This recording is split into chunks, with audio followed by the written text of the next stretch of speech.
ओम शांति। दीदी, ये स्थान ऐसा है, यहाँ पर डेली बाबा को भोग लगता है।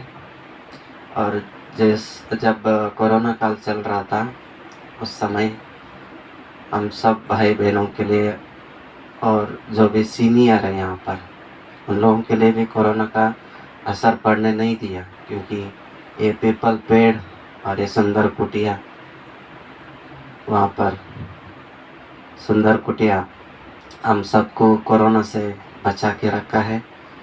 और हमारा यज्ञ में पहली बार ऐसा हुआ है कि पीएम मोदी से, प्रधानमंत्री से इस जगह का उद्घाटन, भूमि पूजन हुआ है। भविष्य में इस जगह में बहुत बड़ा कंस्ट्रक्शन होने वाला है। और यहाँ पर हम 4 साल से बाबा का मुरली भी सुनते हैं और हर दिन बाबा को खिला के हम भी खाते हैं। ये हमारा नियम बन चुका है। और हर दिन शंखध्वनि चलता है यहाँ पर मुरली के बाद। वो भाई अभी जो प्रेम भाई मिला ना, जो बच्चों को कर रहे, वो भाई डेली शंखध्वनि बजाते थे। चलो, वो घड़ी आ गया जिसके लिए इंतजार था। विजय दीदी पधार चुके हैं हम सबके सामने। हीलिंग गार्डन, परम सौभाग्य है हमारा गार्डन में नए नए आत्माएं और अतिरथी महारथी आत्माएं यहाँ पर आके, क्योंकि इस भविष्य में इस स्थान में बहुत बड़ा कार्य होने वाला है। लेकिन उस कार्य के लिए बड़े बड़े मेहमान, बड़े बड़े आत्माएं यहाँ पर, उनका पाँव रखना भी बहुत ज़रूरी भी है। और यहाँ पर दीदी, पद्मा दीदी तो मुरली सुनाया, बहुत अच्छा लगा। जब ग्लोबल समिट हुआ था ना, तब विजय दीदी का जो एंकरिंग कर रहा था, तो दीदी का आवाज़ जो सुना, बहुत लोग मुझे बोल रहा था, मैं भी उनके साथ, मैंने ऑडियंस के साथ बैठा था, वो लोग बोल रहा था ये कितना मीठी आवाज़ से बोल रहे दीदी करके। और ये भी बोला, ये जो आवाज़ है ना, जिसके अंदर रूहानियत होता है, उन्हीं लोगों में ये आवाज़ निकलने का संभावना है करके। वो लोग इतना दीदी का आवाज़ से बाबा प्रकट हुआ है। बाबा को प्रत्यक्ष करने का आवाज़ में भी एक कला होता है, शक्ति होता है, आकर्षित होता है। तो आपके आवाज़ से भी इतना बाबा का प्रत्यक्ष होने में योगदान हो गए दीदी। तो अभी दोनों महान आत्माएं पधार चुके हैं। मैं अनुरोध करता हूँ रत्ना बहन और तनुश्री बहन और चंद्रिका बहन, इन दोनों महान आत्माओं का वेलकम करेंगे ताज तिलक और चुन्नी से। दोनों सगे बहने, बड़ी दीदी है विजय दीदी, इनके बाद लखनऊ में जो राधा बहन रहते हैं वो है, उनके बाद पद्मा दीदी। जब जरूर लाएंगे, उनके स्टूडेंट है दीदी, लखनऊ में है, उनके स्टूडेंट है राधा दीदी। हाँ, राम फतेहपुर हुबली में जो तपोवन था, आप, हाँ, धनेश्वर भाई जी से मैं अनुरोध करता हूँ फूलों से वेलकम करने के लिए। हुबली में जो तपोवन देखते हैं, इनके पिताजी ने योगदान दिया है वहाँ पर।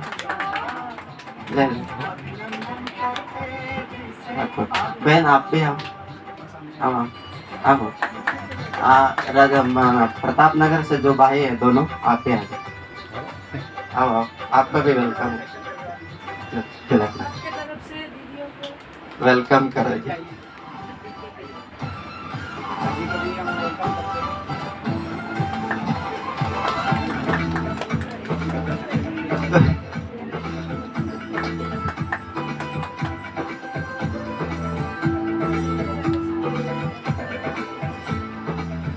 जन्म तो इनका कर्नाटक में हुआ है, पर इनका योगदान राजस्थान में होता है।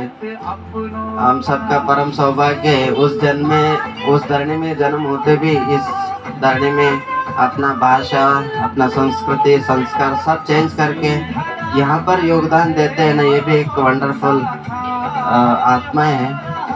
असंभव कार्य को भी संभव करके दिखाने में इन आत्माएं निमित्त बनाए बाबा ने इनको।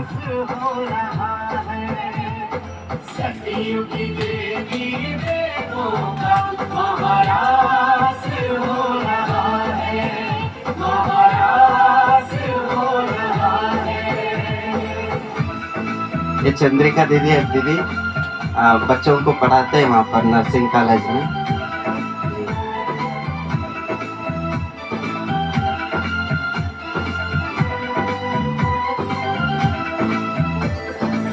नीले नभ के नीचे अपना एक भारत मुस्कुरा रहा। हुबली में तपोवन करके 21 एकड़ जमीन है, वहाँ पर बहुत सारे भाई बहने अपना तपस्या। एक मिनट अलग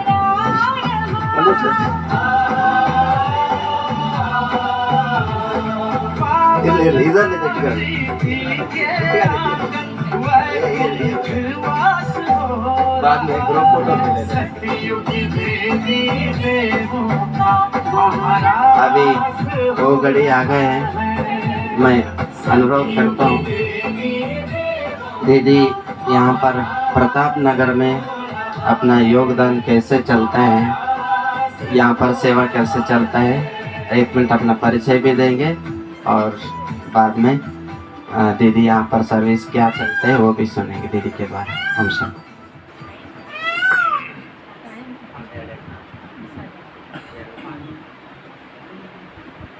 शांति। Good morning.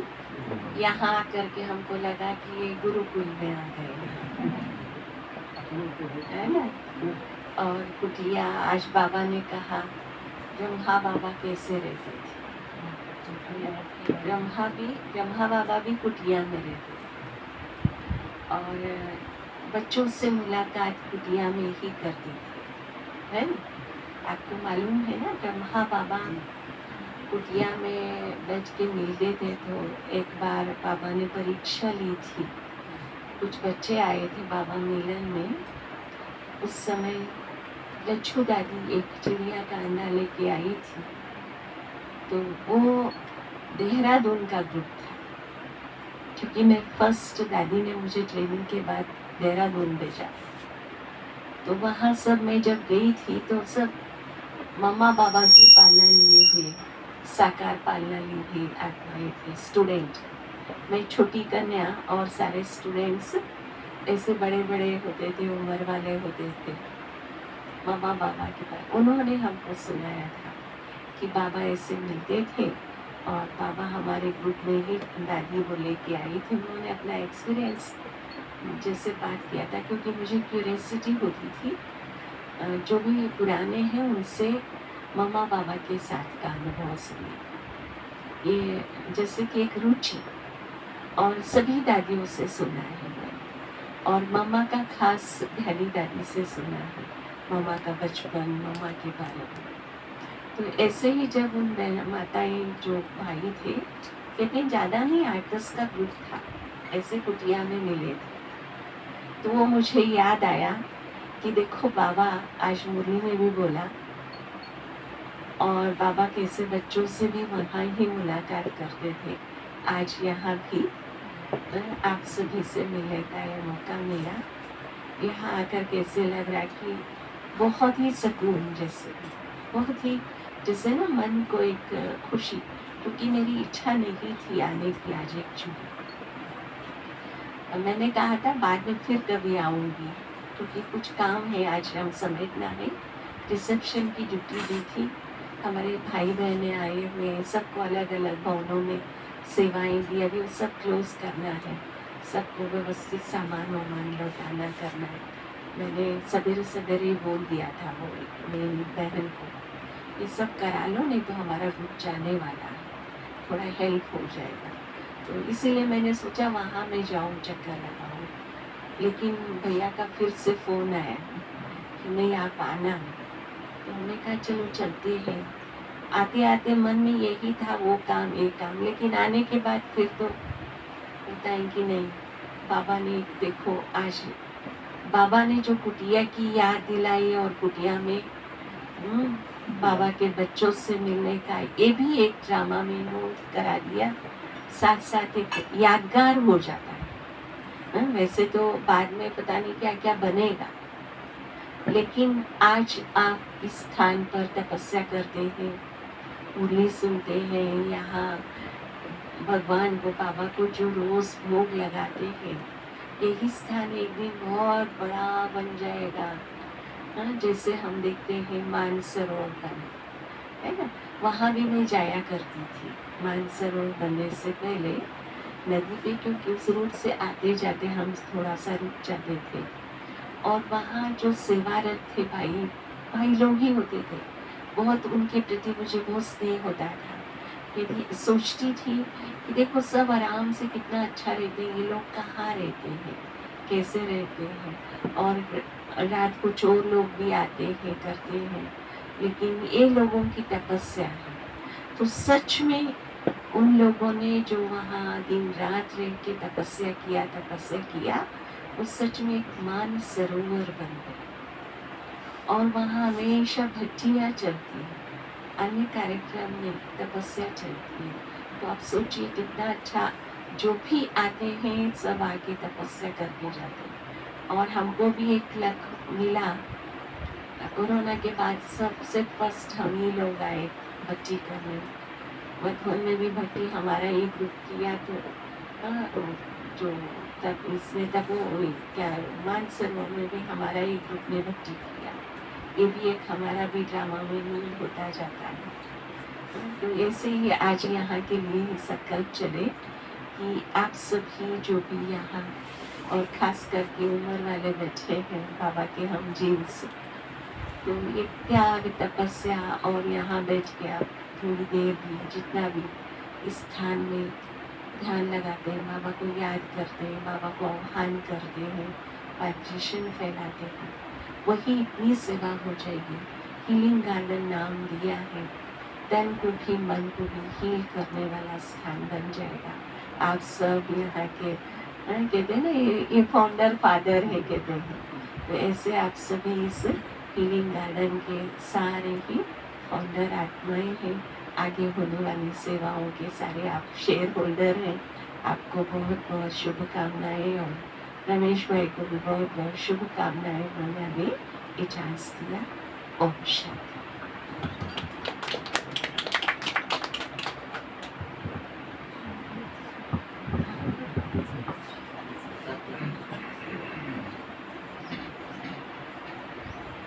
ओम शांति। अभी ने कहा मानसरोवर में तपस्या करके तपस्या का स्थान बनाया, हीलिंग गार्डन में हीलिंग करके अभी बड़ा हॉस्पिटल बनाया है ना, हॉस्पिटल बन रहा है ना। देखो कितना वंडरफुल, बाबा ने पहले से ही मजबूत क्या करते हैं, मजबूत नींव को डालकर मजबूत बनाकर फिर बिल्डिंग बना। इसलिए आप लोग भी बहुत बहुत सौभाग्यशाली हो, जहाँ तप कर रहे हो, शुभ संकल्प का वाइब्रेशन छोड़ते हैं। वंडरफुल जादूगर बाबा एक जादू करके दिखाएगा, और जादू जब देखेंगे आपको तब लगेगा देखो क्या था क्या हो गया। हम भी आंखों देखते देखते शांतिवन को देखा। शांतिवन क्या था? सिर्फ मधुबन था, ज्ञान सरोवर भी नहीं था। सिर्फ एक प्याऊ था, एक छोटा सा टेलीफोन ऑफिस था, कोई जाते आते थोड़ा पानी पीने के लिए उतरते, सारे ऐसा ही खेती। अभी पता ही नहीं पड़ता बाबा कैसे जादू लगा दिया, कैसे लोग सारे देश विदेश के लोग आकर के इतना आकर्षण होते हैं। जो इस नींव में फाउंडेशन में तपस्या किया, त्याग किया, अपना संकल्प किया, आपका एक बैठना भी उसमें भी सहयोग है ना। बाबा कहते हैं ना, बाबा के बच्चों का एक थोड़ा भी कोई भी एक्टिविटीज वेस्ट नहीं होता है ना। बैठ के भी तपस्या किया होगा, संकल्प भी किया होगा, हलचल वहाँ चले भी होंगे तो भी आपका यादगार बने। देखते देखते संगम युग में ही बाबा ऐसा जादू कर रहा है। बाकी जादूगर तो बड़ा जादू दिखाने वाला ही है, स्वर्ग से बढ़ के कोई बड़ा जादू तो है नहीं, है ना। पहले फील करते थे, हर एक आत्मा भी, अभी बड़े से बड़ी आत्माएं सब फील करते हैं कि बाबा के घर आके सच में ऐसा स्थान हमने कभी नहीं देखा। पहला थोड़ा लगता था उनको, अभी तो सबका बहुत पॉजिटिव है। और भैया कह रहे हैं जैसे हमारी सेवा राजस्थान में हम रहते हैं, आपको पता है राजस्थान राजा का स्थान है, और जैसे स्थान में बाबा बिठाया है सारे राजस्थान में सारे लोग आते हैं, ऐसे स्थान पे भी बाबा ने बिठा करके खूब अच्छी तरह सेवा करवा रहे हैं। अपना सेवा उदयपुर में भी हो रहा है, डोंगरपुर और सागवाड़ा, उस एरिया में। अब नाम सुना होगा डोंगरपुर नाम सुना होगा, है ना। डोंगरपुर वहाँ से शुरुआत किया। डोंगरपुर की सेवा में जब दादी आई थी वहाँ प्रोग्राम करने, गिफ्ट के रूप में उदयपुर दिया दीदी को संभालने के लिए। उदयपुर भी एक गिफ्ट के रूप में मधुबन से ही उदयपुर का बिल्डिंग बना करके संभालने के लिए दिया, खास करके। और सेवा तो क्या, आने जाने वालों को खाना खिलाना और उनको स्थान देना, यही वहाँ सेवा है। प्लस बाबा की सेवा तो चलती है, बाबा बच्चे कहाँ रहते हैं, वहाँ सेवा के बिना तो रह नहीं सकते। उदयपुर ऐसा स्थान है, आप देखिए हो राजस्थान में, हाँ, एक क्या है वो, वीर भूमि है, बलिदान भूमि है ना। राणा प्रताप, जानते हो ना राणा प्रताप को, जिसको हिंदू चिराग कहा जाता है। और जी हाँ, घास की रोटी भी खाया तो भी उन्होंने किसी के आगे झुका नहीं। इसी तरह इस मिट्टी के स्थान पे बाबा ने हमको बिठाया है, तो वहाँ के लोग भी ऐसे ईमानदार भी हैं, बहुत अच्छे अच्छे हीरे हैं, मेवाड़ कहलाता है, और बहुत अच्छा सेवा, बहुत ही भावना प्रदान स्थान है, और देखने भी सुंदर है। पहाड़ी इलाका, हरियाली। हाँ, राजस्थान के नाम से जो नए सुनते हैं तो लगता है, हम भी ऐसा ही समझते थे, रेती का इलाका, पानी नहीं मिलता होगा, लोग कैसे रहेंगे, क्या रहेंगे। लेकिन इस एरिया में आने से पता पड़ता है राजस्थान में भी कैसे स्थान है, जैसे कि झीलों की नगरी भी इसको कहा जाता है उदयपुर। तो उस एरिया में बाबा सेवा करा रहे, अच्छा सेवा चला है। खास करके वहाँ की विशेषता है, ब्राह्मणों में सब आत्माएं, वीआईपी हो, ब्राह्मण हो, सब बिन मांगे हीरे मोती मिले, ऐसा ही बिना बुलाए मेहमान आते रहते हैं। अचानक ही मेहमान आते रहते हैं, हमको सबको फायदा भी होता है। और वहाँ ही हमारे भाई लोग जो न आते, इधर आ जाओ, खास करके लोग भी वहाँ सेवा देते हैं। तो बाबा के सेंटर पे रहते हैं, वो अपने मुख से अपना परिचय दे देंगे, 2 मिनट के लिए अपना अपना परिचय देंगे। वो स्थान ऐसा है कि बिन मांगे मोती मिले, रोज रोज मेहमान आते हैं। तो मेहमान अर्थात होता थे वो अलग है, लेकिन महारथी आज भी हम अभी वहाँ जाएंगे। शाम को एक कार्यक्रम रख रहे हैं, जो इसरो के साइंटिस्ट यहाँ आए वो आएंगे, शाम को उनको बुलाया है, क्लास भी रखे हैं, मतलब एक फंक्शन छोटा सा, उनका भोजन भी रखा है। इस तरह से आते रहते। ओम शांति। कैसे हैं सभी? थोड़ा बोल के बताएंगे कैसे हैं? ओके ओके, बहुत अच्छा। आप लोगों से मिलकर देखकर मुझे बहुत अच्छा लग रहा था। ओके, शरीर का नाम है विक्रम भाई। मैं पिछले 6 वर्षों से ज्ञान में हूँ और 5 वर्षों से सेंटर पे रह रहा हूँ, उदयपुर प्रताप नगर में। और मेरी जो क्वालिफिकेशन है, मैंने बीटेक किया है मैकेनिकल से। ओके, ओम शांति।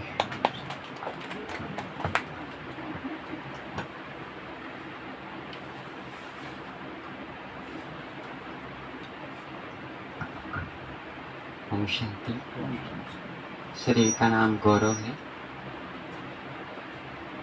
हम भी 5 सालों से सेंटर पर रह रहे हैं।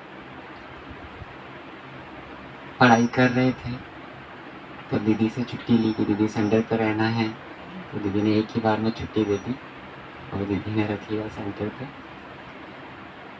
धीरे धीरे सेवाओं का भी विस्तार हुआ। फिर दीदी की एक विशेषता है कि जो भी ब्राह्मण आए उनको हमको संतुष्ट करना है, क्योंकि बाबा के बच्चों को क्या चाहिए, क्योंकि बाहर का भोजन नहीं खाते हैं तो उनको प्रॉपर भोजन मिले, रहने की सुविधा मिले। तो हमको वही बार बार दीदी बताते हैं कि कोई भी आए तो उनको ये 2 चीज़ें तो अवश्य मिले, वो संतुष्ट होके जाए। तो जितने भी चाहे पहले बता के आते हैं, नहीं भी बता के आते हैं, तो भी दीदी से कोऑर्डिनेशन करके वहाँ की सेवाएं संभालते हैं। सभी भाई बहनें वहाँ पर जो भी आते हैं, मुरली क्लास में भी आते हैं, वो भी हमारी माताएं इतनी सेवा करती है वहाँ पर। हमारे भाई लोग एक फ़ोन पर बुलाने पर, दीदी के फ़ोन पर बुलाने पर वो आ जाते हैं। तो इस तरह से सभी मिल के हम वहाँ पर सेवा करते हैं और जैसे जैसे दीदी के डायरेक्शन के अनुसार हम आगे बढ़ रहे हैं। ओम शांति।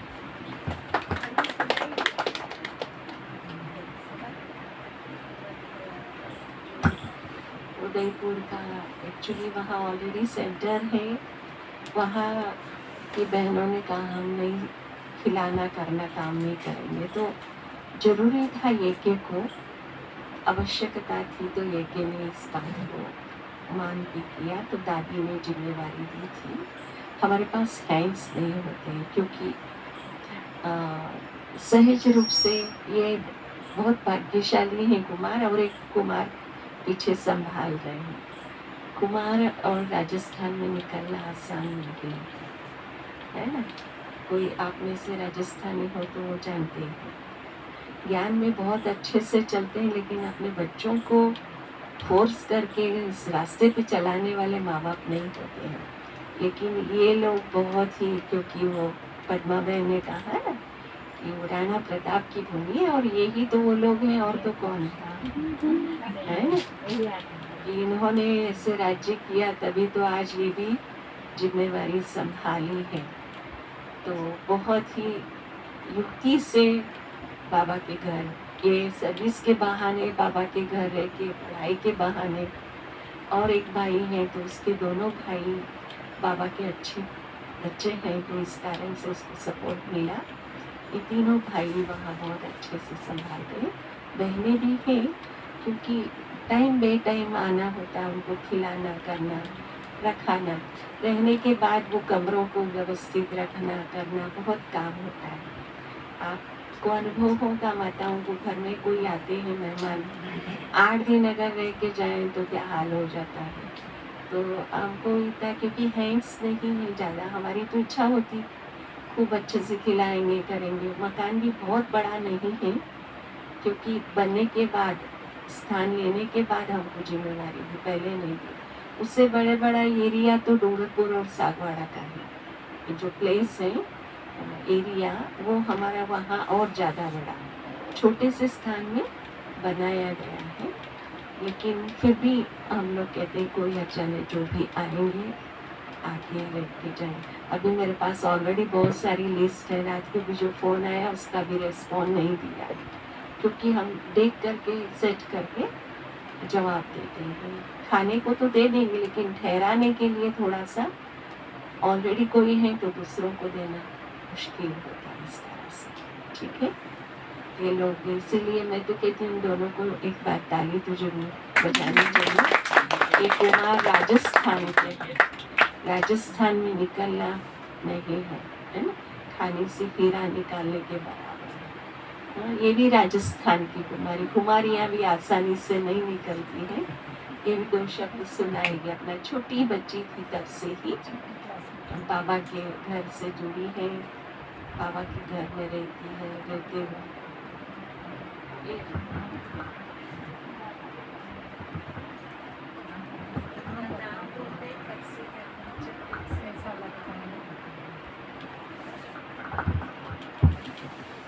ओम शांति। मेरे शरीर का नाम है बीके भानु, और मैं जब दीदी घर पे आते थे ज्ञान सुनाने लोगों को इकट्ठा करते थे। तो तब मैं चौथी क्लास में थी। तब दीदी को बोला था कि दीदी मैं आऊँ क्या आपके साथ, है ना। जब सब परिवार वाले दूर थे, दीदी गाड़ी के पास पहुँचे, तब मैंने बोला। तो दीदी ने कहा कि थोड़ी बड़ी हो जा फिर आना। फिर उसके बाद 5th क्लास में मैं बाबा मिलन में गई थी। तब इतना समझ नहीं था। तब किसी ने कहा था एक एरोप्लेन उड़ के जा रहा था। तब मैं मम्मी से दूर हो गई थी क्योंकि बहुत भीड़ थी और वो लोग बाबा मिलन में चले गए थे। तो किसी ने कहा कि बाबा देखो एरोप्लेन में आ रहा है। वो देखो वो आ रहा है। तब मैं देखती रही और फिर इतना तो पता ही था कि भगवान मतलब शिव बाबा।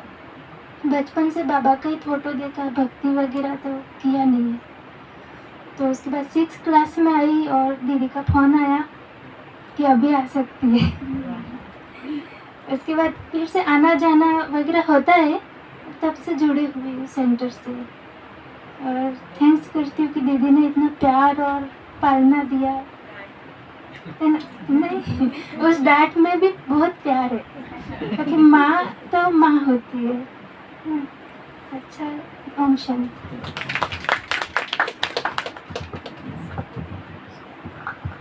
ओम शांति। आप लोगों के साथ साथ दीदी लोगों को भी बहुत बहुत धन्यवाद। इतना मूल्यवान समय निकल के इधर पहुँचे हैं और आगे भी आते रहे, हमें अनुरोध है। दीदी लोगों के सेंटर पे जब उद्घाटन हुए थे, खास डूंगरपुर, हम लोग भी म्यूजिक ग्रुप मधुरवाणी ग्रुप के साथ हम लोग आए थे। तो बहुत बड़ा सेंटर उद्घाटन हुआ है वहाँ पे। मेरे ख्याल से वही तो आप लोग शुरू किया था। तो बात की बात है क्योंकि विपल भाई जी बहुत इस एरिया में सेवा किए थे। हम लोग दीदी लोग बहुत के साथ में हाथ बढ़ाए हैं। ओके, थैंक यू और आगे भी आते रहिएगा। ओम शांति। ओम शांति। हमारा धनेश्वर भाई यहाँ का 5 भाइयों में मुख्य भाई है दीदी, और अपना सेवा वहाँ पर ट्रॉमा में आई हॉस्पिटल में देते हैं और एक्स्ट्रा टाइम में यहाँ पर आके 5 भाई सेवा तो अलग अलग जगह में करते हैं, कहीं शिवमणि में, कभी कई लोग ट्रॉमा में, और एक्स्ट्रा टाइम में ये आके यहाँ पर कारोबार देखते हैं। और इनमें 5 भाइयों में ये भाई मुख्य भाई है दीदी। और वो भाई एक बाहर मोर के बच्चों को पाल रहे, एक उमेद भाई इधर ये अकाउंट संभालते हैं वहाँ पर ट्रोमा में, और एक भाई गोपाल भाई करके नर्सिंग कॉलेज में किचन संभालते। जी जी बाबा ने मुरली में दीदी जादूगर को याद किया है ना। जी हाँ, भाई जादूगर भी है। जादूगर भी है, तबला भी बजाते हैं, वो अपना क्या बोलते हैं मेंडोलिन वो भी बजाते हैं, अलग अलग, बहुत लैंग्वेज और जादू करके पैसा भी निकालते हैं भविष्य में। और बहुत सारी भाषाएं भी बोलते हैं, बहुत सारे खाना माना वो जादू से निकालते हैं। और जब भी इन्होंने पैसा निकाल के रखते हैं ना, निकाला ना, वो हम सेव करके रखा है, भविष्य में ये बिल्डिंग बनने वाला उसमें काम तो बहुत बहुत धन्यवाद है दीदियों का। जैसे हम हीलिंग गार्डन का फाउंडर है, दीदी ने बताया, वैसे मैं फिर से याद कराना चाहता हूँ। वैसे ये जो परिवार है ना, दीदी के परिवार, वहाँ पर कर्नाटक में जो तपोवन है, वहाँ पर पूरा फाउंडर है, हर रीति से तन मन धन से इन्होंने सहयोग करके, जो भी अभी हुबली जोन खड़ा है उनके कुछ नहीं है। चलो अभी आप भैया बार बार कह रहे हैं, 2 बात भी मैं सुनाती हूँ। जैसे ज्ञान में चले, मात्र 15 दिन ही हुआ था। मॉरल एजुकेशन जो स्टार्ट हुआ हुबली से ही, वैल्यू मॉरल एजुकेशन है ना, गवर्नमेंट को भी, हाँ, सब गवर्नमेंट के सपोर्ट से हुआ। वहाँ ट्रेनिंग के लिए 21 दिन के लिए आते थे। वहाँ एक रिट्रीट सेंटर, उस समय में रिट्रीट सेंटर का उतना नहीं था, सेंटर ही होते थे। लेकिन सबसे पहले राजऋषि बसवराज भाई को संकल्प आया, एक बड़ा सा रिट्रीट सेंटर जैसा होना चाहिए। वहाँ भी यल्लापुर नाम है, यज्ञ में पहली बार बना है। मॉरल एजुकेशन भी शुरुआती वहाँ हुआ। बहुत सुंदर वहाँ प्राकृतिक सुंदरता है, बहुत अच्छे, माना अच्छा एरिया है। उस एरिया में बनाने की कोशिश कर रहे थे, उतने में गवर्नमेंट ज़मीन नहीं दे रही थी, थोड़ा उसमें झगड़ा चल रहा था। तो ऐसा ही हमारा ज्ञान शुरू हुआ, ज्ञान ले लिया।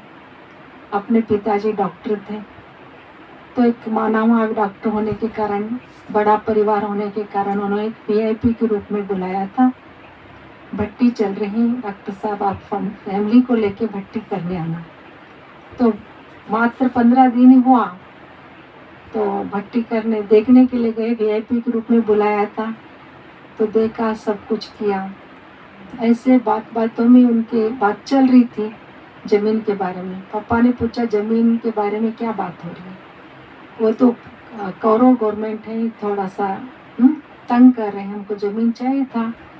तो एक ही बात उन्होंने सुना, ज़मीन चाहिए था, आपको ज़मीन चाहिए, आप कौरव गवर्नमेंट के साथ क्यों लड़ते हो, छोड़ दो उनको, अपना ज़मीन पड़ा है। वहाँ से आधा पौना घंटे का गांव है, कलगट के बोल के, हमारा ज़मीन वहाँ पड़ा है, आप उसको यूज कर सकते। एक ही बात में उन्होंने तुरंत ही कहा। फिर उन्होंने कहा ये बात किसी को बताना मत। देखो, फिर उनको आश्चर्य लगा, 26 एकड़ ज़मीन, भैया करें ना 20 एकड़, 26 एकड़ ज़मीन तुरंत ही ऑलरेडी उसमें अनाज पक चुके थे, गेहूँ जो बासमती चावल वगैरह। एरिया भी बहुत अच्छा है, पानी का इलाका है, बहुत अच्छा। तो बड़ा खेती, उन्होंने कहा इसको आप यूज कर सकते हो, ये ले सकते हो। तो उनको आश्चर्य लगा। उन्होंने कहा आपकी पत्नी को, आपके परिवार को तो पूछो। उन्होंने कहा मुझे परिवार को पूछने की क्या ज़रूरत है, वो भी हाँ में हाँ मिला देंगे। इतना विश्वास से पापा ने कह दिया। तो उन्होंने कहा ये बात बताना भी नहीं। तुरंत ही उनके रहा नहीं गया, उन्होंने तुरंत ही क्लास में कहा ब्रह्मा देखना है तो नेक्स्ट ब्रह्मा को देखो। तो फिर दादी भी हमारे घर आई थी, चंद्रमयी दादी। जैसे ज़मीन का हुआ तो कोई भी कुछ नहीं बोला, सब खुश हो गए। हम छोटे छोटे ही थे, अभी हमारा भविष्य थोड़ी पता था क्या होगा, लेकिन भगवान पे विश्वास था। जो पेरेंट्स कर रहे हैं उसको ही करना, बाहरी दुनिया में हमारा कोई आकर्षण नहीं था। वो भी वंडरफुल, कभी बहुत लंबी चौड़ी कहानी है उसकी। हाँ, मैं बार बार भैया कह रहा तो इसलिए मैंने इसको क्लियर करना चाह रही हूँ। तो फिर दे दिया बाबा को। फिर बाबा मिला, दादियों का हमारा मिलना होता। दादियाँ भी बहुत प्यार से हमको, दादी मिली, हम सब वाइट ड्रेस से, फ्रॉक वगैरह पहन के, बहुत सुंदर। घर को सब कलरफुल होता है ना, मकान है लौकिक में, उसको सारा दादी आ रही तो वाइट कर दिया था। जहाँ देखो बाबा के चित्र वगैरह काट काट के लगा दिया था। दादी आके नाचने लगी, ऐसा नाचने लगी, अरे मुझे बचपना याद आ रहा है, ये तो वो याद आ रहा, कराची याद आ रहा है। सारे इतने लवली बाबा के बच्चे, इतना लवली बच्चे, इतना उनको भावना होती है ना, कर्नाटक वालों को भावना भी होती, लौकी में बहुत भक्ति भी करते थे। तो इतना बाबा से, दादी से अटैच हो गए, दादी भी इतना प्यार करने लगी। तब डॉक्टर साहब ये मकान को ना एंजिलोस नाम है, एंजिलोस नाम सुनते हो ना, लौकी का घर को उन्होंने एंजिलोस कहा था। जैसे पापा को भी किसी ने प्रेरणा दिया, जैसा गोपाल भाई जी से बहुत ही सहयोग मिला, उन्होंने प्रेरणा दिया। दीदी को पता है उसकी हिस्ट्री बारे में। तो जमीन लो, इतना बड़ा परिवार है। तलेटी में तो जंगल था, वहाँ छोटे छोटे शेर भी चलते थे, शेर के बच्चे भी आते थे, कोई जाता ही नहीं था उतना। माउंट आबू का सोचा था, उन्होंने प्रेरणा दिया। दादी ने कहा माउंट आबू का, दादी ने कहा माउंट आबू में नहीं, नीचे ले लो, ताकि अभी आगे कारोबार इधर होगा। तभी गोपाल भाई जी कहते थे बाबा पता है आप नीचे आएंगे। तो हम उनको कहते थे आप चुप, मुंह बंद करो, क्यों ये सब बोल रहे, बाबा तो मधुबन छोड़ के नीचे थोड़ी आएगा। मैंने इतना विश्वास नहीं था, ऐसा था ना उस समय। तो इस तरह का त्रिकालदर्शी बन करके दादी ने प्रेरणा दिया, उन्होंने प्रेरणा दिया, और मकान बनाया, तो उसका नाम एंजिलोस है। फिर जब बाबा मिलन के लिए गए, बाबा के आगे उन्होंने बताया, उन्होंने तो पापा तो मुंह बंद करवाया था, बोलना ही नहीं, रहा ही नहीं गया उनको। भगवान के आगे भी पूरा परिवार ही गए थे। तो परिवार के साथ ही बाबा बैठे, आधा पौना घंटा बात किया व्यक्त बाबा। बहुत प्यार से बात करा। तब उन्होंने बताया ये बाबा आपके लिए ज़मीन दिया। तुरंत ही पापा ने कहा पापा बाबा मेरा क्या है, हाँ कंकड़ पत्थर तो है आपका ही तो है। बाबा ने तुरंत ही कहा बच्चे देने के लिए तो निमित्त बनाए ना, देने के लिए निमित्त बनाए। परिवार एक से बढ़ के एक हो, आपका स्वर्ग में आपका महल तैयार हो गया। एक से बढ़ के एक महल तैयार हो गया, आपका महल कोई छीन नहीं सकता। इस तरह बाबा ने बहुत सारे वरदानों से हमको हर बार परिवार को ही ले जाते थे। पापा संगठन में ले जाते थे, इतना दूर से आते, 3-3 ट्रेन चेंज करके आते थे उस जमाने में। 3 दिन का ट्रैवलिंग चलता था, आते थे स्पेशल। उस समय भी हम स्पेशल दादी से परमिशन लेके आते थे, ऐसा नहीं कि ग्रुप में आना, ऐसा नहीं था, आ जाते थे। बहुत प्यार भी सारे परिवार से, दादियों से तो पूरा पालना मिली है। दादियाँ ही हमारे टीचर हैं। अपने एरिया में तो कोई टीचर नहीं थे, टीचर की पालना पहले नहीं मिली हमको, दादियों से ही पालना मिली। दादियों ने ही हमको उठा के ले आए, हमको पता भी नहीं कि हम कैसे आए। हम आने का कोई बात वो बात याद आती तो वंडर लगता, बाबा दादियाँ कैसे जादू से हमको जादू लगा दिया। क्योंकि संकल्प ने तो कुछ चीज़ ही नहीं थी कि हमको कुछ वैराग्य आ जाए, हम आश्रम में रहे। कोई चीज़ की भगवान ने कमी नहीं किया था। लौकिक में भी सारी चीज़ कमी, हाँ नौकर चाकर जैसे सिंध कराचंद दादियों का हिस्ट्री बताते हैं ना, कोई चीज़ की कमी नहीं ना। भगवान की तरफ हमको कोई अट्रैक्शन, कोई दुख होगा तभी भगवान को याद करें, ऐसी चीज़ भी नहीं थी। लेकिन भगवान ने कैसे उठा लिया, उठा के हमको सेवा में लगा दिया। इस तरह बाबा ने बहुत सारे अनुभव बताया। जब मौका मिला तो आपको भी बताते रहेंगे। ओम शांति। आ जाओ लेट हो रहा।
वो क्या चीज़ था?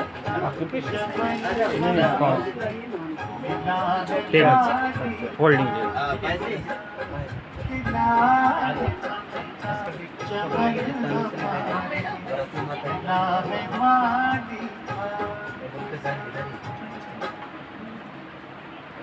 सब लेट हो गई, सब लेट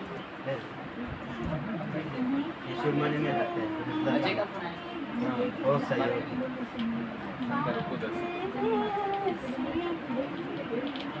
एक मिनट फोटो ले लो, आप आ जाओ बहन। मेरे से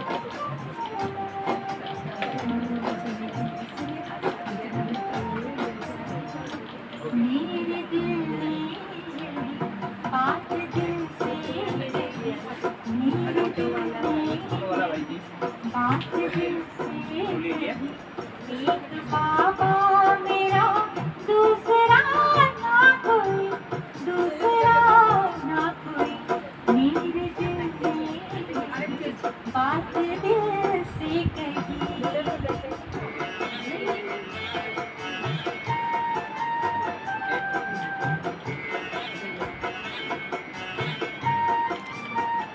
तुम संग बैठो, तुम संग खेलो खाओ, तुम संग रास रचाओ मैं। तू ही तो संग साथ हमारा, तुझ में सब सुख पाऊं मैं, सुख पाऊं मैं। मेरे दिल में बात दिल से